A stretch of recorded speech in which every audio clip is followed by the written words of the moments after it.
Bom, boa tarde a todos. Muito obrigado pela comissão organizadora desse fórum, pelo convite, muito honroso. Obrigado aos senhores pela audiência. Vou falar um pouco sobre a prevenção da reabilitação cardíaca. A gente viu que o problema é muito grande e talvez essa seja uma possível solução, uma possível ajuda no tratamento desses pacientes. Então, o problema já está bem definido. Vou só enfatizar alguns outros assuntos sobre o mesmo item, explicar o que é a reabilitação, como ela é feita, os benefícios que ela pode trazer no cuidado do paciente com insuficiência cardíaca, algumas propostas e depois um fechamento. Como já foi falado aqui, a doença cardiovascular não ocorre de uma hora para outra, ela é um contínuo, ela começa muito cedo. E a insuficiência cardíaca ela é uma falha do coração. E ela começa a falhar depois de ter passado por todo esse caminho. Ela está aqui embaixo, ó. O coração começa a falhar depois de muito tempo. Evidentemente, existem várias etiologias, várias origens. A doença arterial coronariana, a doença isquêmica do coração é mais comum e ela começa muito cedo. Agora, nós temos outras causas, por exemplo, as cardiomiopatias, as valvopatias, como já foi explicado aqui, e dentro do nosso meio, a doença de Chagas é muito comum, seria dentro das cardiopatias. Portanto, a insuficiência cardíaca ela acontece no final da via, no final da linha. Então, a gente tem que esperar aparecer a insuficiência cardíaca para começar a cuidar dela. Como já foi também mostrado, o Registro Brasileiro de Insuficiência Cardíaca evidenciou com um dado nacional de que, de fato, a insuficiência cardíaca é um problema de saúde pública, não tem dúvida. Cerca de 20% das internações do SUS são por conta de insuficiência cardíaca. E 30% dessas pessoas vão ser internadas em 90 dias. O Dr. Disseu mostrou isso para a gente. Isso é do Registro Brasileiro, do qual ele é um dos co-investigadores. E a doença isquêmica do coração ela é mais frequente, mas eu chamo a atenção para o nosso meio aqui, no Centro-Oeste, a doença de Chagas é a principal causa. E ela tem um agravante em relação à saúde pública, porque ela acontece, em média, 10 anos antes do diagnóstico da doença isquêmica. Portanto, a carga de doença que ela traz também é muito grande. Portanto, é um fator bem importante a ser evidenciado. Além disso, de todos os pacientes desse registro, 70% deles eram hipertensos. Ou seja, será que a gente tem que interpretar a hipertensão de diferente? Quer dizer, o paciente hipertenso ele tem insuficiência cardíaca até que se prova o contrário. Tratar a hipertensão, a gente vai estar tratando insuficiência cardíaca? Sim. A diretriz brasileira de insuficiência cardíaca mostra que a reabilitação cardíaca ela tem um nível de evidência elevado, com uma classe de recomendação alta. O que significa isso? Significa que é uma boa prática oferecer esse tipo de cuidado para o paciente e que melhore sua qualidade de vida, melhore a adesão terapêutica, reduz as hospitalizações, mortalidade e custos hospitalares. Então, será que tem esse poder? Esse número aqui da classe, da classe de recomendação, significa que é um consenso. Existe evidência suficiente para suportar. Ela é útil, ela é eficaz e ela é segura. Então, está indicado em paciente que tem insuficiência cardíaca. E qual o nível de evidência é A? Significa que existem diversos ensaios clínicos randomizados, que talvez seja a forma de produzir ciência de forma mais efetiva, mostrando que ela tem benefício. Portanto, se uma droga, por exemplo, tem uma classe de recomendação 1 e um nível de evidência A, se a gente não colocar para o paciente, se a gente não der para o paciente, isso implica em uma prática. Se a reabilitação tem o mesmo nível de recomendação, por que não oferecer? A gente vai ver alguns motivos por que isso acontece. Afinal de contas, o que é reabilitação? Alguém aqui já ouviu falar em reabilitação? Sim? Não? Sim? Quem sim? Metade, mais ou menos. Que bom. Muita gente não sabe que isso existe. O que é? A Diretriz Sul-Americana de Prevenção e Reabilitação Cardiovascular traz a definição da OMS, que é uma definição bem ampla. Significa que é um conjunto de atividades necessárias para assegurar as pessoas com doenças cardiovasculares, condição física, mental, social ótima, que lhes permita ocupar, pelos seus próprios meios, um lugar tão normal quanto seja possível na sociedade. Bem amplo, né? Em relação aos objetivos gerais, a diretriz traz o seguinte, limitar os efeitos fisiológicos, psicológicos do cardiopata, ou seja, a doença, como a gente viu aqui, o Dr. Disseu, o Cimeira apresentaram, é uma doença que traz muitos problemas para o cidadão, para o indivíduo e para os seus familiares, e custos enormes para os serviços. Então, se a gente tiver alguma intervenção que possa facilitar o tratamento e diminuir esses problemas, ela deve ser implementada. Em relação aos objetivos específicos, ocorrem em fases. Os objetivos dependem do momento em que o paciente está. Então, a medicina de reabilitação normalmente já está dividida em fases. A fase 1 da reabilitação começa ainda com o paciente internado, o mais perto possível do evento índice. É um momento extremamente importante para convencê-lo de que ele precisa cuidar, ele precisa evitar de acontecer aquilo de novo. É um momento extremamente propício. E a gente visa o quê? A educação sobre a doença, orientações, facilitar a alta, né? Garantir com que ele faça uso das medicações e, principalmente, como já foi falado aqui um pouquinho antes, que a gente tratava algumas doenças com repouso, o repouso é deletério. Então, algumas atividades, sair do leito precocemente, caminhar e fazer alguns exercícios ainda internado, já faz parte da fase 1 da reabilitação. A fase 2 e a fase 3, elas são extra-hospitalares. Então, o paciente sai de alta e ele vai num centro de reabilitação. Aqui é o centro da UNB, na Universidade de Ceilândia, na Universidade de Brasília, na Faculdade de Ceilândia. Que é do meu conhecimento, talvez o único serviço público de reabilitação do Distrito Federal. E quais são os objetivos? A gente tenta melhorar a capacidade funcional. O paciente que interna com insuficiência cardíaca, assim que ele sai de alta, ele está extremamente debilitado. Ele não consegue, às vezes, dar um passo. Ele não consegue se vestir sozinho, muitas vezes. Isso tem como a gente controlar? Óbvio. Então, a reabilitação tem esse papel. Então, melhorar a capacidade funcional, modificação de alguns hábitos e, principalmente, fornecer autoconfiança. Os pacientes têm muito medo de fazer qualquer coisa. A gente fala assim, tem que dar uma caminhadinha, hein? Essa é a prescrição de exercício que a gente faz para os pacientes. Está errado, isso não é nada, isso é mínimo. E o paciente tem muito medo até de fazer isso. Então, assegurar a autoconfiança para ele é fundamental.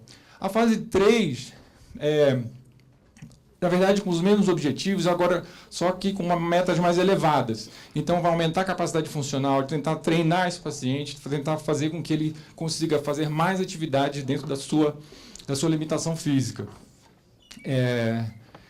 Normalmente, esses encontros são muito frequentes, em torno de 3 vezes por semana. E cada fase dessa dura em torno de 3 a 6 meses, dependendo do tipo de paciente, dependendo de como ele responde. E a fase 4, né, a fase 3 prepara para a independência, para que ele possa ter instrumentos para que ele mesmo possa ser agente, e não só paciente. Então, a fase 4, normalmente, ela é feita em casa, ou longe de um centro de reabilitação. E os encontros são mais espaçados, são mensais, são a cada 15 dias, a cada 2 meses, depende de como o paciente responde. E isso tudo é levado por uma equipe multiprofissional. Então, esse contato frequente faz com que a reabilitação, né, o serviço de reabilitação, propiciem uma forma de a gente intervir nas diversas etapas, nas diversas necessidades que esse paciente tem. E como de forma geral, quer dizer, a estrutura e o processo, e como é que a gente mede o resultado? A estrutura, basicamente, é o seguinte: como a gente funciona lá na Universidade de Brasília, é mais ou menos como é o geral do serviço de reabilitação. Então, normalmente, você tem uma consulta inicial com diversos profissionais, onde a gente vai saber que nível, onde está esse paciente em relação ao acometimento da doença, quais os remédios que ele está tomando, etc. Qual a sua capacidade funcional. A gente faz um teste chamado teste de esforço cardiopulmonar, que é um teste ergométrico um pouco mais apurado, onde a gente tem uma exata noção da sua capacidade física. E ele vai ajudar muito na hora de prescrever o exercício. E, depois disso, a gente tem a noção exata das suas demandas, quais são as demandas, quais são as necessidades daquele paciente e quais são os seus riscos. A gente faz uma estratificação de risco, porque quem tem mais risco vai precisar de mais supervisão. Quem tem menos risco vai precisar de menos supervisão. Essa estratificação é necessária para poder fazer a prescrição. E o que a gente faz? Normalmente, o treinamento físico é a principal intervenção. Por quê? Porque, minha gente, exercício não é vacina. Lamento. Todo mundo quer um remédio. Não, dá um remédio. Não, mas exercício não é vacina. Exercício, você ganha, os benefícios do exercício vêm com a regularidade. Não tem como. Todo mundo aqui é assim. O paciente de insuficiência cardíaca não é diferente. Ele quer um remédio, mas existe um slogan da Sociedade Americana de Medicina do Esporte dizendo que exercício é remédio. E eu já tenho algum tempo de praia e posso dizer, exercício é remédio. Se eu tenho alguma coisa, se eu tenho algum argumento para dar na minha profissão, eu posso falar, exercício é remédio. Então, assim, o que a gente faz? O treinamento físico ele é composto tanto de exercícios aeróbicos quanto de exercícios resistivos. Exercícios aeróbicos, o que é? A esteira, a bicicleta. Né? Exercícios resistivos, o que é? Musculação, principalmente. Paciente com insuficiência cardíaca pode fazer musculação? Não só pode, como deve.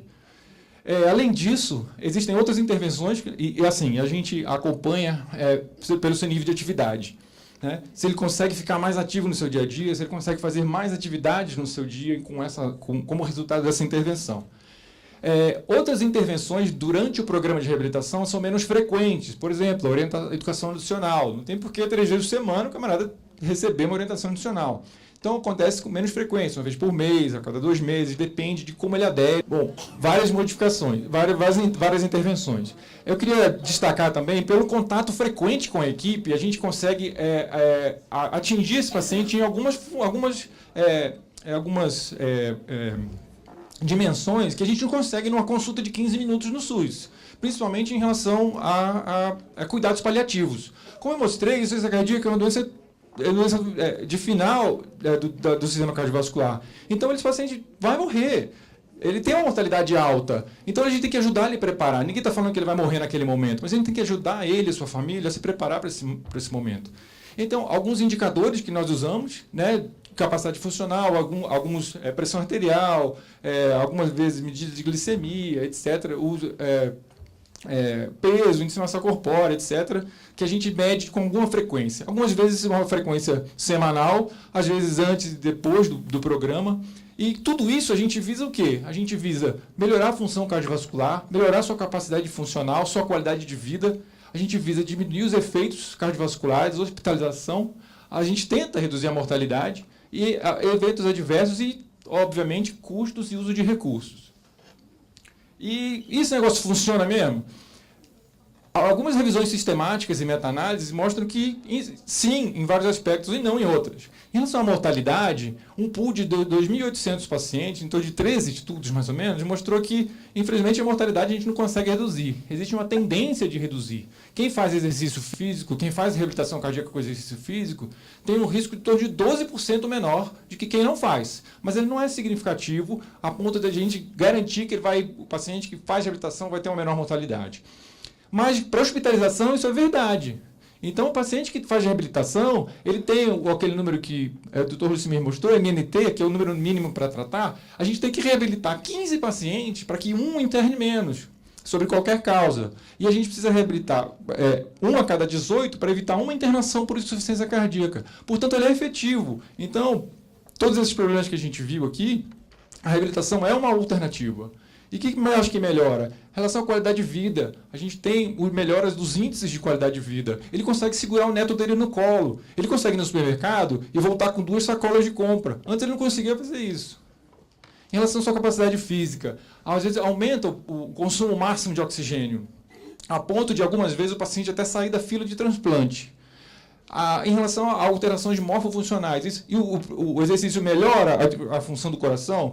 Olha, até melhora. A fração de ejeção, por exemplo, a quantidade de sangue que o coração consegue expulsar, aumenta um pouquinho, mas não num número clinicamente significativo. Mas o melhor de tudo, quer dizer, o exercício não piora, principalmente o exercício de força. A gente tem a noção de que a musculação vai piorar o coração negativo. Não acontece isso. Essa que é a mensagem desse quadrinho. E outras coisas melhoram. Quer dizer, ele consegue tolerar, não só o exercício máximo, mas o submáximo, atividades o mesmo exercício ele consegue fazer com mais facilidade. E isso se consegue cumulativamente. É seguro? Olha, é seguro. A gente tem, por exemplo, o risco de morte em reabilitação, na fase 2 ou 3, um paciente morre a cada 60 mil pacientes que se reabilitam por 1 hora. Ou seja, é extremamente seguro. Não é zero, nunca vai ser zero. O paciente é um paciente grave, ele precisa de supervisão. E a estratificação de risco que a gente faz vai dizer quanto de supervisão que ele precisa. Mas é fundamental que os serviços tenham pessoas treinadas em suporte básico e avançado de vida e estratégias de remoção. Porque horas de voo, quanto mais paciente você vai reabilitar, maior chance de você ter um evento. Mas realmente é seguro. O mundo maravilhoso dos ensaios clínicos randomizados não necessariamente se traduzem para a vida real. E, gente, já foi falado aqui. As tecnologias, elas não são tecnologias sempre pesadas. A gente não vai ter um Bill Gates, não vai ter um Steve Jobs inventando uma coisa nova para melhorar isso. A gente está falando de tecnologias leves, processos, protocolos. Vocês que estão aqui, quem está no dia a dia, pode melhorar processos e protocolos para que a gente possa melhorar, por exemplo, a adesão desses pacientes. cerca de 30% dos pacientes elegíveis são encaminhados para serviços de reabilitação cardíaca. Desconhecimento da equipe, do paciente, pouco interesse, disponibilidade de serviços, tudo isso são problemas. Financiamento é um problema. Na UNB, por exemplo, é um programa de extensão. Se a gente parar de ter dinheiro para pesquisa, e se os bolsistas não tiverem mais dinheiro, eles não vão mais participar. O próprio paciente, essa coisa de exercício não é para mim. Então, a gente tem um trabalho enorme. Paciente deprimido, o paciente não consegue chegar. Né? Se for um centro de reabilitação, ele consegue chegar. Então, são vários problemas que a gente pode melhorar. Várias intervenções nós podemos fazer. Melhorar a educação com o paciente internado, melhorar, por exemplo, descentralização. O serviço centralizado não funciona. Não funciona. Nós precisamos capilarizar. As unidades básicas de saúde podem ser lugares. Isso seria uma inovação tecnológica. Não existe. Né? A gente tem que treinar as pessoas. Uma outra coisa que eu queria falar, em relação ao atendimento, a motivação e tudo, uma inovação tecnológica, a telemedicina, a teleconsultoria, os centros periféricos podem consultar um lugar mais central de como fazer a prescrição adequada, segura. Isso seria uma inovação tecnológica. Empoderar o paciente. Né? Existem algumas técnicas para se fazer isso. Como a gente faz na UNB, nós temos diversos problemas de financiamento, etc. A gente criou, por exemplo, uma reabilitação semi-supervisionada, em que o paciente faz uma coisa híbrida. Ele passa em torno de um mês fazendo o treinamento e o resto do período em casa. E mensalmente ele volta para a gente ver a sua evolução. Essa é a cartilha que a gente usa. Só dando um exemplo. E a gente tem, só para resumir, várias possibilidades de intervenção com reabilitação. Seja na reabilitação primária. Paciente hipertenso pode fazer reabilitação? Pode, deve. Se a gente estiver tratando a hipertensão dele, a gente vai estar prevenindo insuficiência cardíaca. O paciente que infartou, reabilitação secundária, também. E não precisa esperar chegar na insuficiência cardíaca para a gente começar a tratar. Então, existe uma possibilidade de a gente diminuir esse número de pacientes com insuficiência cardíaca com a reabilitação e com uma prescrição de exercício de forma adequada. Portanto, a insuficiência cardíaca ela é um problema de saúde pública, ela é a via final da doença, a gente precisa esperar chegar na via final para poder tratar. A reabilitação funciona, ela tem vários impactos, inclusive em hospitalização, e a gente tem que combater as principais barreiras. Talvez a número 1 delas é a indicação, a disponibilidade dos serviços. Descentralização, tecnologias de telemonitoramento, teleconsultoria, isso tudo pode ser ampliado e facilita o envolvimento de pacientes que têm insuficiência cardíaca para seu próprio benefício e, possivelmente, o benefício da própria sociedade. Obrigado, desculpa ter passado o tempo.